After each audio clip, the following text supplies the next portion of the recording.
नमस्कार भक्तजनों, आइए आज हम देवशयनी एकादशी व्रत कथा का श्रवण करते हैं। ब्रह्मवैवर्त पुराण में देवशयनी एकादशी के विशेष महात्म्य का वर्णन किया गया है। इस व्रत से प्राणी की समस्त मनोकामनाएं पूर्ण होती है। यह एकादशी आषाढ़ मास के कृष्ण पक्ष की एकादशी, जिसे योगिनी एकादशी कहते हैं, के बाद आती है। आषाढ़ मास के शुक्ल पक्ष की एकादशी को ही देवशयनी एकादशी कहा जाता है। इस एकादशी से चतुर्मास का आरंभ माना जाता है। इस अवधि में कोई भी शुभ कार्य जैसे विवाह आदि नहीं किया जाता। देवशयनी एकादशी व्रत कथा। धर्मराज युधिष्ठिर ने कहा, हे केशव, आषाढ़ शुक्ल एकादशी का क्या नाम है?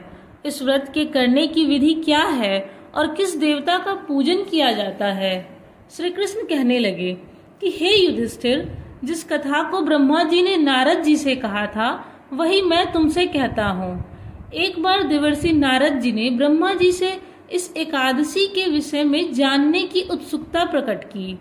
तब ब्रह्मा जी ने उन्हें बताया, सतयुग में मंधाता नामक एक चक्रवर्ती सम्राट राज्य करते थे।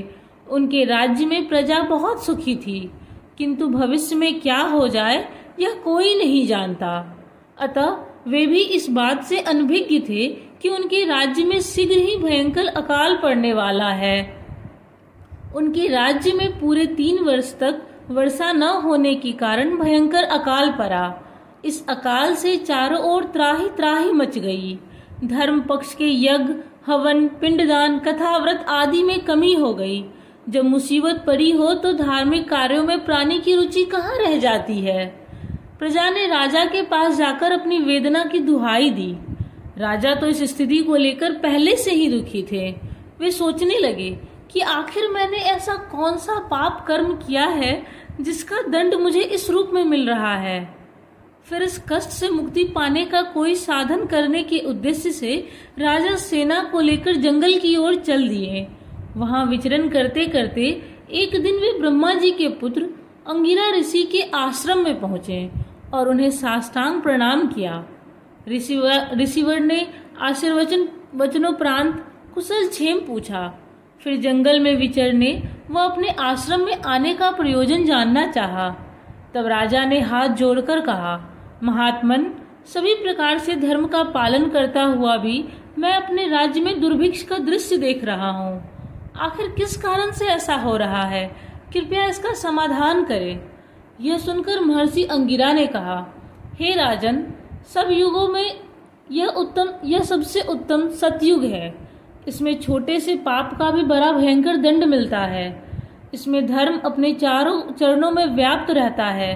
ब्राह्मण के अतिरिक्त किसी अन्य जाति को तप करने का अधिकार नहीं है, जबकि आपके राज्य में एक शूद्र तपस्या कर रहा है। यही कारण है कि आपके राज्य में वर्षा नहीं हो रही है। जब तक वह काल को प्राप्त नहीं होगा तब तक यह दुर्भिक्ष शांत नहीं होगा। दुर्भिक्ष की शांति उसे मारने से ही संभव है। किंतु राजा का हृदय एक नरपराध शूद्र तपस्वी का समन करने को तैयार नहीं हुआ। उन्होंने कहा, हे देव, मैं उस निरपराध को मार दूं, यह बात मेरा मन स्वीकार नहीं कर रहा है। कृपया करके आप कोई और उपाय बताएं। महर्षि अंगिरा ने बताया, आषाढ़ मास के शुक्ल पक्ष की एकादशी का व्रत करें। इस व्रत के प्रभाव से अवश्य ही वर्षा होगी। राजा अपने राज्य की राजधानी लौट आए और चारों वर्णों सहित पद्मा एकादशी का विधि पूर्वक व्रत किया। व्रत के प्रभाव से उनके राज्य में मूसलाधार वर्षा हुई और पूरा राज्य धन धान्य से परिपूर्ण हो गया। ब्रह्मवैवर्त पुराण में देवशयनी एकादशी के विशेष महात्म्य का वर्णन किया गया है। इस व्रत से प्राणी की समस्त मनोकामनाएं पूर्ण होती है।